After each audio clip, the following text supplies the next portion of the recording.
সহি বুঝ দান করেন। মাজারে টাকা দেওয়া যদি ভালো কিছু হইতো তাহলে আমরা হযরত আদম আলাইহিস সালামের মাজারে টাকা দিতাম।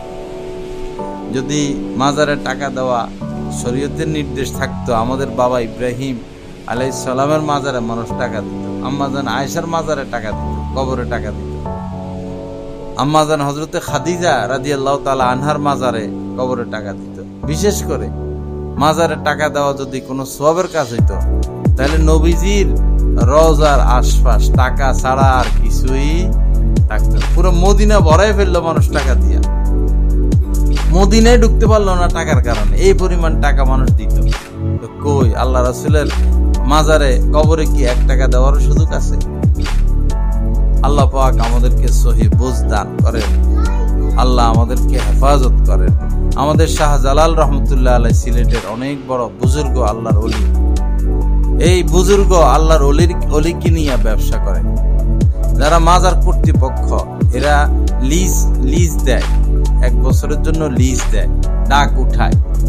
যেদিন ডাকের তারিখ বহু শিল্পপতিরা যায়, ব্যবসায়ীরা যায়, পরে বলে 1 বছরের জন্য আমরা লিজ দিব, কে কত নিবে দিতে পারবেন? কেউ বলে 50 লাখ, কেউ বলে 1 কোটি, কেউ বলে 5 কোটি, কেউ বলে 50 কোটি, কেউ বলে 100 কোটি। এরকম 1 বছরের জন্য 50 কোটি 100 কোটি নিয়ে লিজে নিয়ে যায়।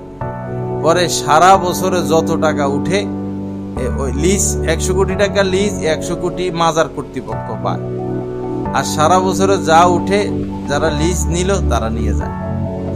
মানুষ কি পাগল না ছাগল? কি জন্য এখানে টাকা দেয়? এই টাকা কি হযরত শাহজালাল রহমতুল্লাহ আলাইহি পায়?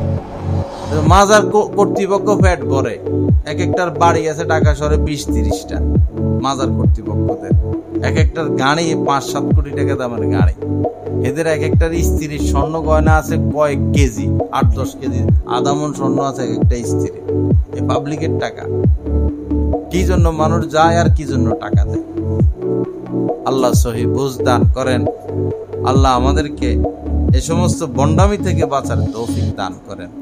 তো যাই হোক আমার মা বোনেরা, সুন্নাহ শরীয়ত মোতাবেক চলা। নবীজি বলেছেন তারাকতু ফীকুম আমরাইন, তোমাদের জন্য 2টি জিনিস রেখে যাচ্ছি। তারাকতু ফীকুম আমরাইন, তোমাদের সামনে 2টি জিনিস রেখে যাচ্ছি। লান তাদিল্লু মা তামাসসাকতুম বিহিমা, যদি এই 2টা জিনিস ভালোভাবে, 2টা বিষয় ভালোভাবে আঁকড়িয়ে ধরো, কখনো গুমরা হবে না, পথভ্রষ্ট হবে না, হালাক হবে না, জাহান্নামী হবে না। প্রথমটা হচ্ছে কিতাব আল্লাহ, আল্লাহ পাকের কিতাব আল কোরআনুল কারীম। দ্বিতীয়টা হচ্ছে সুন্নাত রাসূলিহি, রাসূলের সুন্নাত। 2টা রেখে গেছেন নবীজি, আল্লাহর কোরআন এবং রাসূলের সুন্নাত। এর বাহিরে আমরা চলতে পারবো না। কোরআন মোতাবেক চলবো, সুন্নত মোতাবেক চলবো। সকল হাদিসের উপর আমরা আমল করতে পারবো না। হাদিস রেখে যান নাই, হাদিস আছে জানার বিষয়, বোঝার বিষয়, শিখার বিষয়, কিন্তু সকল হাদিসের উপর আমল করা যায় না। লক্ষ লক্ষ হাদিস, ইমাম বুখারী রহমতুল্লাহ আলাইহি 6 লক্ষ হাদিস থেকে তিনি বুখারী শরীফে মাত্র 4-5 হাজার হাদিস আনছেন। ওই হাদিসগুলো তো রয়ে গেছে। এত হাদিসের উপর আমল করা সম্ভব না।